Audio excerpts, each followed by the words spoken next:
Ever feel like you're juggling chainsaws, while trying to answer emails and I don't know, solve world hunger all at the same time? Haha. Yeah, I think we've all been there. Time management, it's a beast. It really is. But the good news is, it doesn't have to be a constant struggle. We're diving into 5 surprisingly simple but powerful time management tips today. That's right. And these aren't just random productivity hacks. We're talking about practical strategies you can actually use to win back your day. Exactly. So no more feeling like we're constantly running behind. Where do we even begin with all this? Well, step one is figuring out what actually deserves your time and energy, because honestly, not all tasks are created equal. So true. It's like, how do you decide what to tackle first when everything feels urgent?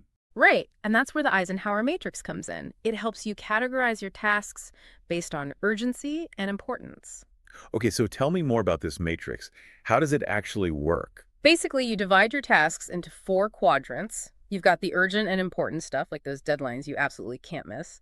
Then there's the important but not urgent quadrant, which is for tasks that contribute to your long-term goals but might not have a looming deadline. I see. So those are the ones that we often put off, but are actually super important. Exactly. And of course, you've got the not important and not urgent tasks.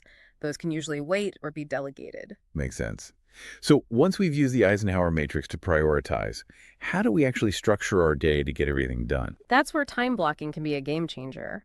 Instead of letting your to-do list control you, you're proactively assigning blocks of time for specific tasks. Time blocking. Okay, so I've tried that before, but I always end up getting sidetracked. Like I'll block out time to work on a project, and then suddenly I'm answering emails or scrolling through social media. Yeah, it's so easy to fall into those traps. That's why it's essential to be really intentional with your time blocks. Like maybe you block out an hour in the morning for focused work, no meetings, no email, no distractions. I can see how that would help. It's like creating those boundaries to protect your time and attention, Exactly. And when you're intentional about how you spend your time, you're naturally less likely to fall into the multitasking trap. which brings us to our next step, right? Multitasking. We like to think we're good at it, but Let's be real, it's more like task switching, and it can actually make us less efficient. it's true. I find that when I try to do too many things at once, I end up making more mistakes and it takes me twice as long. Exactly. When you focus on one task at a time, you can bring your full attention to it and produce higher quality work. So we've got prioritizing, time blocking, single tasking. What else can we do to level up our time management game?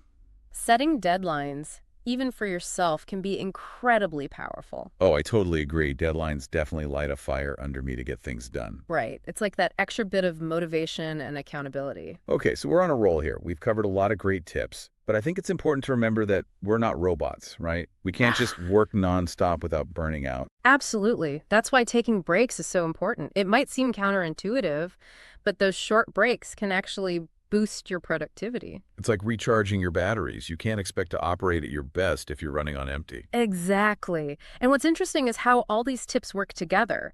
Prioritizing helps you identify what deserves your time so you can time block effectively. And when you're focused on one task at a time, you're less likely to get sidetracked, especially when you have clear deadlines.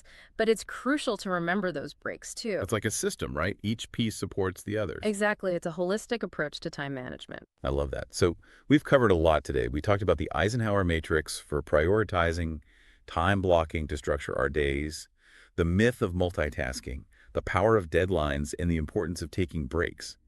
Now, for our listeners out there who are ready to take action, what's one small step they can take today to start feeling more in control of their time? I think a great starting point is to simply pick one of these tips and experiment with it for a week. See how it feels, see what adjustments you need to make, and then gradually incorporate the others. That's great advice.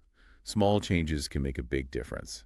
And who knows, maybe one day we'll all be time management ninjas. Or at least we won't feel like we're constantly juggling chainsaws. Exactly.